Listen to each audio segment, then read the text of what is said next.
शिक्षकों को अयोग्य बता दिया है। छठे चरण में बीएड शिक्षक अयोग्य बताए जा रहे हैं। प्राथमिक के लिए बाल अभ्यर्थी अयोग्य हैं। 2 साल से अपनी सेवा वो लगातार दे रहे थे, लेकिन अब उन्हें अयोग्य बता दिया गया है। हाईकोर्ट की डबल बेंच का ये बहुत बड़ा फैसला।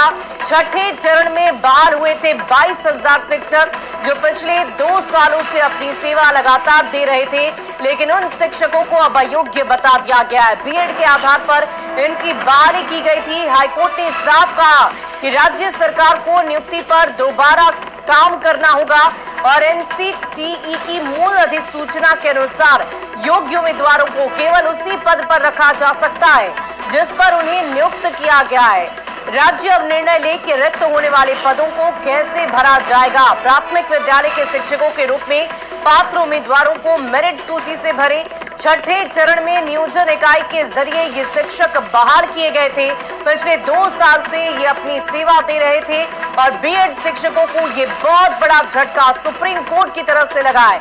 और इससे पहले सुप्रीम कोर्ट ने बीएड अभ्यर्थियों को लेकर अहम फैसला सुनाया था।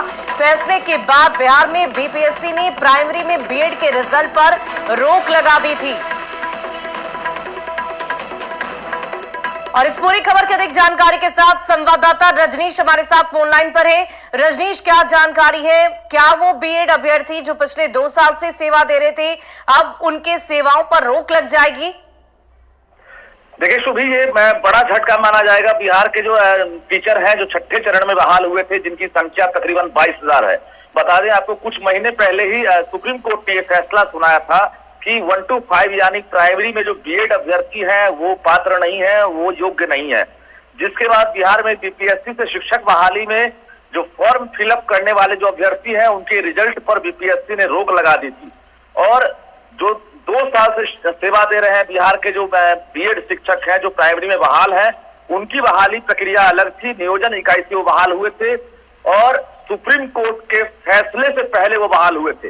बावजूद चूंकि ये मामला जो है एक तरह से अब ऊपरी बेंच से लेकर अब पटना हाईकोर्ट में भी आ गया है और पटना हाईकोर्ट में जो एनसीटी की जो अधिसूचना थी उसको लेकर एक रिट यहाँ पर याचिका दायर किया गया था, जिसको लेकर पटना हाईकोर्ट ने उसे स्वीकार कर लिया और डबल बेंच ने एक तरह से यह फैसला सुना दिया है कि बिहार में जो 22,000 तकरीबन संख्या है बीएड प्राइमरी वाले, वो पात्र नहीं है, वो अयोग्य है। ऐसे में राज्य सरकार पर अब ये डिपेंड करता है। हालांकि शिक्षा विभाग के अधिकारियों से हमने अभी संपर्क किया था, उनके पास अभी जजमेंट की कॉपी नहीं पहुंची है। पूरे जजमेंट पर जो है जो महाधिवक्ता है वो अध्ययन करेंगे। बिहार सरकार के जो महाधिवक्ता है उसके बाद ये बिहार सरकार भी जल्द फैसला लेगी। लेकिन ये बड़ा बता दें आपको कि बड़ा झटका होगा, क्योंकि वाकई रजनीश ये बहुत बड़ा झटका होगा। सवाल ये भी मैं आपसे पूछना चाहूंगी कि ये जो अभ्यर्थी जिन्हें अब सेवानिवृत्त कर दिया जाएगा, क्या उन्हें कहीं और ट्रांसफर भी मिल सकता है? देखिए, इन्हें कार्य मुक्त कर दिया जाएगा। अगर मैं सुप्रीम कोर्ट की बात अगर करेंगे तो सुप्रीम कोर्ट का भी फैसला इसी प्रकार से था कि 1 to 5 में सिर्फ और सिर्फ डीएलएड अभ्यर्थी योग्य है, यानी बीएड को उन्होंने अयोग्य बताया था। ऐसे में जो लाखों अभ्यर्थी बिहार के हैं उनको बड़ा झटका लगा है और जो बहाल है शिक्षक बन चुके हैं 2 साल से, उनके लिए सबसे बड़ा झटका होगा, क्योंकि वो गुरुजी बनकर काम कर रहे थे और अब पटना हाईकोर्ट की सुनवाई हुई है, फैसला हुआ है। तो निश्चित रूप से राज्य सरकार पर डिपेंड करता है कि राज्य सरकार अब क्या फैसला सुनाती है।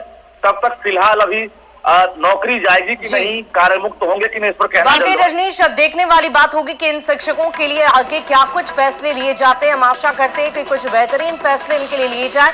बहुत बहुत शुक्रिया आपका हमारे साथ